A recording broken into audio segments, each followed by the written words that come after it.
left off last, you had taken off this wheel and you took off the tire. What did you find out about this? The wheel's got a bend in it. A little too much. I think I can true it up a little bit better than it is and get it to where I can use it on a road bike, but not for a racing application. So I did order a new rim and spokes, so we'll be lacing up a new rim to this hub. I was hoping this wasn't bent, but it is. Like I said, not that bad that I think I can draw it up with lace or truing it, but we're going to go with a new one for the race bike. All right, so what we need to do is make sure this frame is not bent. The only way to do it, according to the book, you got to strip the whole bike and take all these measurements. So now next step is stripping Sassy. So we're going to pull the motor, fenders, back wheels, transmission, everything has to come out. Basically, I wanted to tear the motor down anyway after a race, so I want to see what it's doing, because most of the experimental stuff we're doing with it, we're going to pull the motor anyway to go through it. So not that big of a deal, but it's going to be more time consuming, but at least we'll know things are right, and that's what's most important. A little history on Sassy. It's based on a 1943 WL/WLA Harley Davidson. A 45 cubic inch motor. It's a side valve motor, sometimes called a flathead. This motor's got quite a bit done to it as far as performance. I started racing in '93 with this club. It's called ARMA. It's American Historic Motorcycle Racing Association. I started back then with a 1939, which I still have, and I decided to retire it because it's a pretty rare bike. I didn't want to mess it up before its time. So I wanted to retire that bike, that's why I built Sassy. Started building Sassy a couple years ago, and it's a lot of aftermarket frame. The tanks, the front end, which is going anyway. Like I said, it's based on a 45 cubic inch motor. We race Class C hand shift with it, road race. It's all road racing. It's specifically built for road racing, vintage road racing. The class I'm in is Class C hand shift, and it's basically made up of early Harley Davidsons like this and Indian Scouts. It's fun, you know. Once you start doing this, it's hard to get away from it. It's very addicting. So you're going to start with this. What kind of screw is that? It's an Allen. Allen. Yeah. Okay, so we need an Allen wrench. I think this guy. All right. Yeah. All right, got it. Spot on. Now, what you want to do? Yeah, I feel. Is go like this. Ah. And go faster. That's weird because that side's like what? Yeah, somebody messed with that. What the heck? So that's not gonna See if it- really see if work. it- That's not gonna work. Who did that? That's That's not gonna work. That's just like a trick on me. Somebody messed with that, tried to make it smaller. And we need some kind of a screwdriver for that. Yeah, we need a flathead. Flathead. Got it. That is the throttle cable. This is your carburetor. It works your throttle. That's what the cable does. All right, next, get this off. The air cleaner, air filter cover. So I started racing in '93. That means you would have been 5 years old. Yep. Wow. I remember it. There's one on the bottom. I remember going down to Daytona at 5. Now pull that filter straight off. Take these off, this off. Right, got that. So how did you learn to build all of this? When I was a little boy, I messed with lawnmowers. Oh, oh Yeah. God. I was always Sounds crazy safe. about motors. We had an auto repair garage on one side of us, and on the other side of us was Uncle Jim. And Uncle Jim was quite a party guy. No way. Motorcycles, all Harleys and Indians. So I had no choice. That looks like a 3/8. I had no choice but to be a motorhead. It's 3/8. Yep. So my bedroom window was on the side of his house, next to his house, Oh gosh. and that's all I heard when I was a kid. Those guys partying back in the day. And they were racing motorcycles down the street or what? Oh yeah, they used to race motorcycles. They made the old country road a drag strip.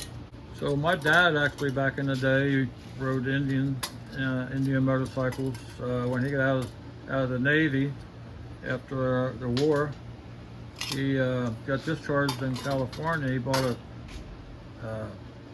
not a brand new Indian Chief, but an Indian Chief, and rode it the whole way home here to Pennsylvania. With pneumonia. Pneumonia? At least that's what Grandma always said. We're going to take the carburetor off next. Got to get these down here. That should be a 9/16. So anyways, my dad, before the war, used to hang out at a garage in town. And a guy by the name of, no, you need a ratchet. Yeah, I couldn't find Ratchet with one. an extension.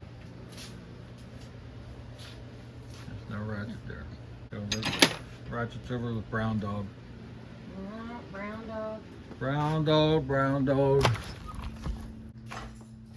So your dad used to hang out at a garage? Yes, and there was a national flat track guy, had a national number 35. His name was Bill Miller. And my dad actually went to the races with him as a boy. He was kind of on their pit crew. Bill Miller's a pretty famous racer. He was, yes. All flat track. He was a local guy. And then the war came along, everybody went in their own separate ways into the service, whatever. Before the war, Bill Miller actually raced an Indian Scout. After the war, he got in with Harley Davidson. And he actually owned a Harley dealership in town, and he stuck with it for quite a while. So anyways, I mean, I had racing all around me. I don't know if it just stuck with me or what, but when I went down in 1992 to watch the Armor race at Daytona, I was instantly hooked. And from that day on, I started building a bike. I'll tell you what we're going to do next before we take that carburetor off. Yeah. I'll take this magneto off. Magneto is a self-standing charging application that makes electricity spark, sends it to the spark plugs, timed correctly. It'll fire the plugs when it's supposed to, but it's a lot cleaner than having a battery application. So would you say it's kind of like the pacemaker? Yeah, you could call it a pacemaker. Yeah. Okay, that makes sense. Yeah. Okay, now we need a 7/16. All right, I'll pull this off. Yeah. There's That the is your- pacemaker. That is your magneto. Now, not everybody uses those, right? In racing. Some people, like I said, use the battery, what they call a total loss battery ignition system. But then you gotta have the external coil, switches, wires, and all those little things can go wrong. That's what I started with, and I learned that pretty early on, and then went with a magneto. Magneto is pretty foolproof. I mean, you can have problems with those too, but so far they've been pretty good. The magneto is driven off a cam gear on a number 2 cam. This motor actually has 4 cams. Okay, that is your magneto base. All right, now we can get to those 4 screws that hold the carburetor on. There's 1, 2, 3, 4. I'll hold the carb so it doesn't fall. That is your carburetor. Mixes the fuel and air. That's actually an old Linkard, which is required in my class. Made of brass. Heavy. Is your intake manifold. Splits the gases to each cylinder. And this is what I call a block gasket. You want to keep the heat from the motor off the carburetor. It's kind of an insulator, what it's supposed to be anyway. Next, we're going to get all this stuff off. All this. All this stuff. All right. Yeah. So where should we start? Where Safety wire? Safety wire. I knew it. All over the place. All right. Pull it out.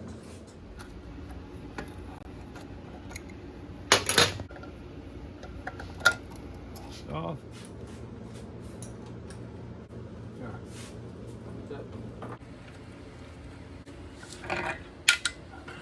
That is your primary cover. That is your primary chain. It runs from your motor sprocket back to the transmission clutch assembly. We got to get this off. Let's do this next. We'll make a wrench out of you yet. This is what we use to start the motor with, what Rachel starts it with. Use a handheld starter that spins the motor over so it fires. So we got to get this off, and that's going to take air compressor. This is your clutch assembly, transmission. It's a 3-speed transmission. Road racing, we usually use second and third. Not that often, it depends on the track. You might shift 2 or 3 times per race or per lap. So the motor has a timed breather, and this is where it exhausts through this catch can. I invented this little gadget years ago, and it seems like whenever you invent something, everybody else wants it.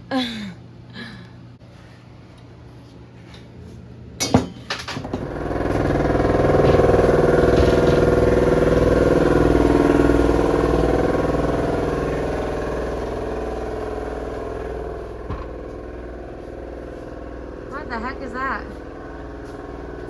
That is a big old air wrench. That's the only thing that's going to take this off. Set screw in here that snugs this against the shaft, and we got to loosen that up first. Stop. Stop. What is that? It's weird. Wow. That's how we get that off. Wow. Okay, so this is the motor sprocket. Comes in a lot of different sizes. Back in the day, this is where they changed the gearing.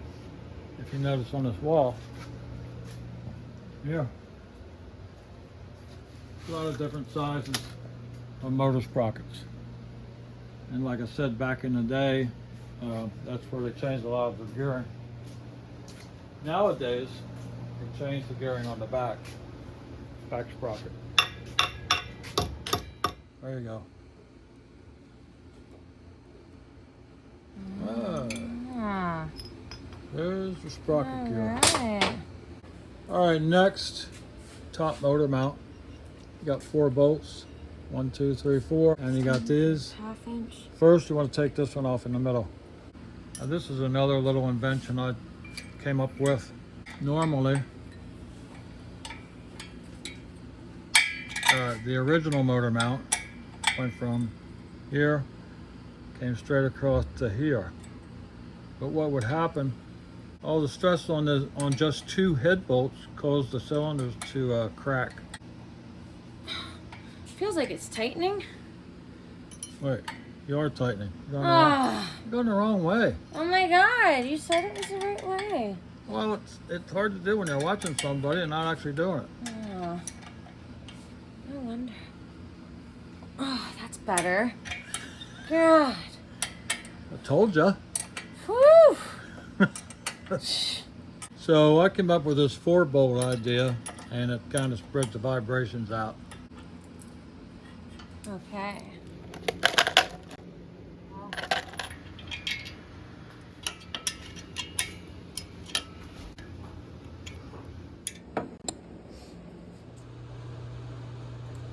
So watch your eyes when you do that.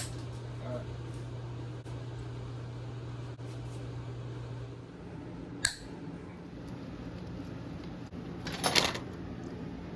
Now this is your oil pump. It's called a feed pump. Feeds the oil into the motor. That you're taking off air is a vent line. Goes from the motor to the oil tank. Now you can snip this and take the whole works off. Hoses are off. Now we have 4 motor mount bolts on the bottom. 2 in the back, 2 in the front. Take those 2 off, slide the motor out, set it up on the bench. Think you can do that? Yeah. I don't think so. We need help. The next transmission, rear chain first. Gotta take the rear fender off, the rear wheel. Then we're pretty much down to the bare frame. Then we can take some measurements on the frame, make sure that's good. Then we're going to turn that motor down. I want to see the inside, what's going on, make sure everything's cool. Yeah, we got a lot to do yet. That was my first race at Daytona in '93. What was that like? Very exciting. Yeah, not terrifying? Because I had a DNF, did not finish. Everything was new. That is my 1939. I still have that bike. And I'm pretty much retiring that bike. That's why I built Sassy. What was it like racing at Daytona? Very cool. That was really cool. I raced there, I don't know, probably at least half a dozen times. One year. Pretty steep banks, aren't they? Yep.